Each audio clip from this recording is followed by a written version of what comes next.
Hello दोस्तों, आप सभी का आपके अपने YouTube चैनल पर एक बार फिर से स्वागत है।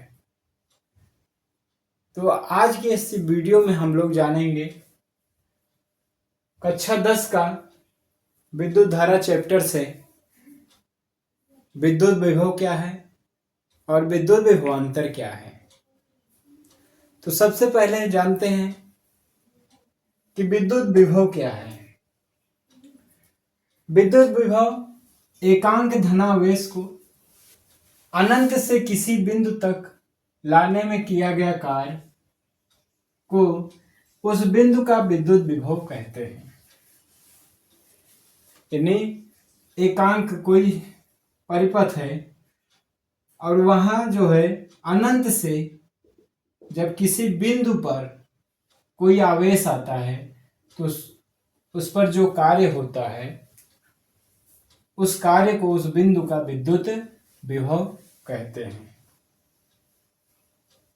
कैसे?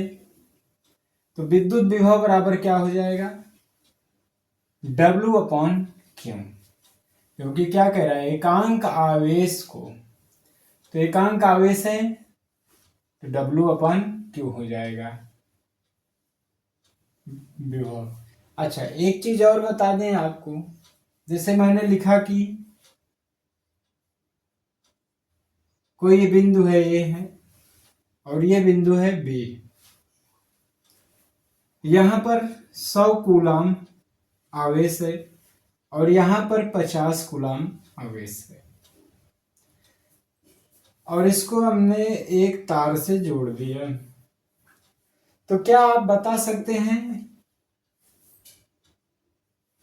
कि आवेश किस बिंदु से किस ओर जाएगा, यानी कि आवेश का जो प्रवाह होगा किस ओर जाएगा?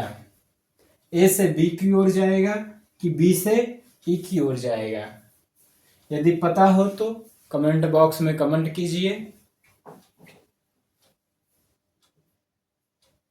तो देखिए, आपको बता दें कि जब तक इस पर विभवांतर नहीं उत्पन्न होगा, यानी कि अगर यहां पर हम कह दें कि 20 वोल्ट विभवांतर A पर है विभव और 10 वोल्ट B पर है, यानी कि विभव जो है A बिंदु पर 20 वोल्ट है और 10 वोल्ट विभव B बिंदु पर है, तभी जो है आवेश का प्रवाह होगा।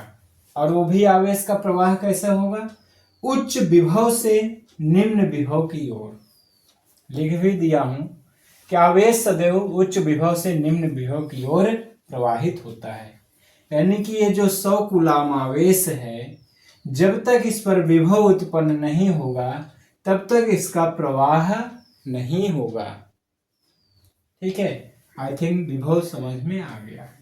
विभव क्या है फिर से एक बार देख लीजिए कि एकांक धनावेश को अनंत से किसी बिंदु तक लाने में किया गया कार्य को उस बिंदु का विभव कहते हैं और B बराबर जो है W/Q होता है। V बराबर W/Q। चलिए, और ये भी सीख लिया आपने कि आवेश हमेशा उच्च विभव से निम्न विभव की ओर प्रवाहित होता है किस प्रकार से। चलिए आइए देखते हैं, इसके मात्रक की बात करते हैं।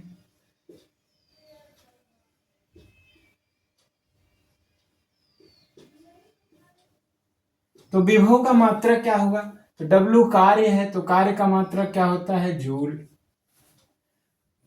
कूलाम यानी आवेश है तो आवेश का मात्रक क्या होता है?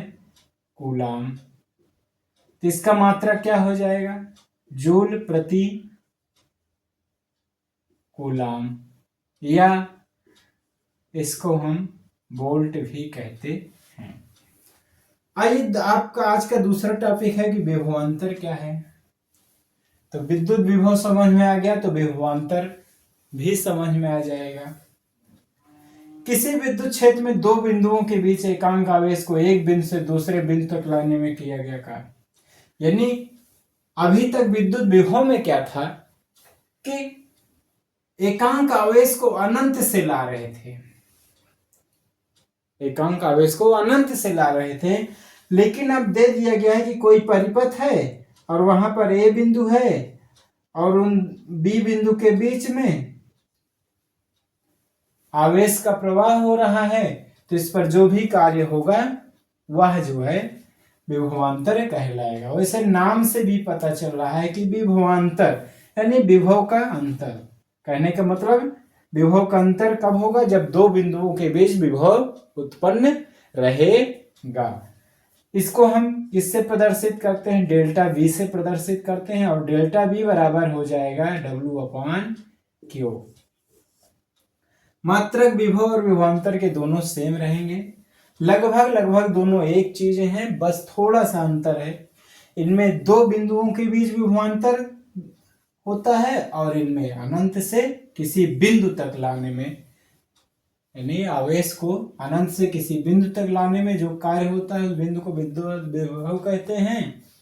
और किसी विद्युत क्षेत्र में दो बिंदुओं के बीच, यानी किसी विद्युत क्षेत्र में दो बिंदुओं के बीच, भाई विद्युत ऐसे ऐसे प्रवाहित हो रही है। अब यहाँ पर हम इन दो बिंदुओं के बीच विभवांतर निकालना चाह रहे हैं, तो वही है कि दो बिंदुओं के बीच एकांक आवेश को एक बिंदु से दूसरे बिंदु तक लाने में किया गया कार्य विभवांतर कहलाता है। और ये पॉइंट हमेशा याद रखना कि आवेश सदैव उच्च विभव से निम्न विभव की ओर बहता है। ठीक, कब बहेगा? जब उसमें विभव उत्पन्न रहेगा तब।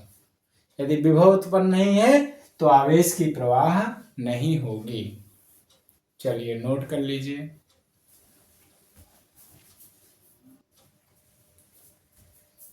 तो आइए देखते हैं आज का अगला टॉपिक। अगला टॉपिक क्या है? ओम का नियम है। बहुत ही आसान है ओम का नियम। ओम का नियम में क्या है कि धातु के तार में जो धारा प्रवाहित होती है, यानी कि धातु के तार में प्रवाहित धारा, विद्युत धारा, और उनके बीच यानी उस तार के बीच में जो विभवांतर होता है उसके अनुक्रमानुपाती होता है। यानी धारा जो है विभवांतर के अनुक्रमानुपाती होता है। कैसे? देखिए लिखा भी है कि किसी धातु के तार में प्रवाहित होने वाली विद्युत धारा I उस तार के सिरों के बीच विभवांतर के अनुक्रमानुपाती होता है, जबकि तार का ताप निश्चित हो। यानी तार का ताप निश्चित है और उस पर यदि तार के बीच में, जैसे ये तार है, इनके बीच में विभवांतर बह रहा है, तो जो धारा होगी उसके अनुक्रमानुपाती होता है। यानी कि यदि विभवांतर V है और धारा I है तो V is proportional to I। अब इस प्रोपोर्शनल के स्थान पर एक चिन्ह लगाएंगे तो V इज इक्वल टू हो जाएगा, अनुक्रमानुपाती का चिन्ह के स्थान पर एक नियतांक लिखेंगे जो R हो जाएगा, इस तरह से लिख देते हैं IR। तो R क्या है? एक नियतांक है। R क्या है? एक नियतांक है जिसको कहा जाता है प्रतिरोध। क्या कहा जाता है? प्रतिरोध। तो यहां से आपका क्या निकल के आएगा? V is equal to IR। यहीं से I बराबर निकाल सकते हैं, तो I बराबर V अपॉन R आ जाएगा। या R बराबर निकालना हो तो क्या आ जाएगा? V upon I, V upon I। इस तरह से कई सारे फार्मूले बन सकते हैं। तो समझ में आया आपको? यदि आया हो तो प्लीज कमेंट करिए। क्या कह रहा है कि किसी धातु के तार में प्रवाहित होने वाली विद्युत धारा उस तार के सिरों के बीच में विभवांतर के अनुक्रमानुपाती होता है, जबकि तार का ताप निश्चित हो। यानी कि V is proportional to I और V is equal to I into R और I is equal to V upon R। I is equal to V upon R, और R is equal to V upon I होता है। चलिए note कर लीजिए।